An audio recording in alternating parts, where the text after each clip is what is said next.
Provayderdan kelayotgan internet tezligi zo'r, routeringiz ham qimmat, lekin baribir internet qotib ishlayaptimi?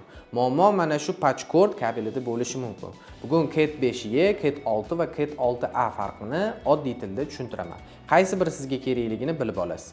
Birinchisi Cat 5e. Bu hozirgi kunda eng ko'p tarqalgan kabel.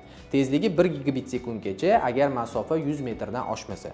Oddiy uy interneti, ijtimoiy tarmoqlar va 4K videolar uchun yetarli hisoblanadi. Agar uyingizda tezlik 100-200 megabit sekundgacha bo'lsa, bundan ortig'iga pul sarflash shart emas.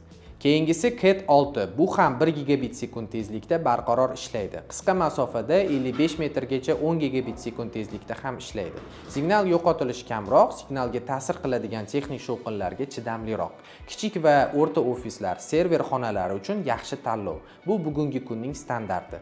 Va nihoyat Cat 6a. Bu yerdagi A harfi augmented, ya'ni kuchaytirilgan degani. Tezligi to'liq 100 metr masofada stabil 10 gigabit sekund beradi. U tashqi elektromagnit to'lqinlardan juda zo'r himoyalangan. Bu kabel oddiy kabellarga qaraganda ancha baquvvat va qalin, shuning uchun narxi qimmatroq. Bu ko'proq server xonalari va ko'p yuklamali ofislar uchun eng to'g'ri tanlov.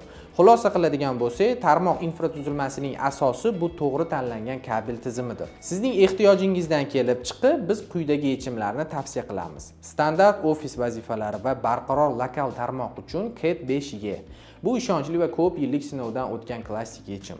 Yuqori tezlikdagi ma'lumotlar almashinuvi va uzluksiz video aloqa uchun eng to'g'ri tanlov Cat 6. U o'tkazuvchanlik qobiliyati va samaradorlikni mukammal ta'minlaydi.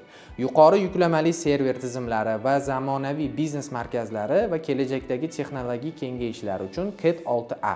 Bu maksimal himoya va 10 yillik uchun mo'ljallangan texnik zaxira demakdir. Loyihangiz uchun eng mos kabel tizimini tanlashni istasangiz, hoziroq saytimizga o'ting, barcha texnik xususiyatlar va to'liq ma'lumotlar bilan tanishib chiqing.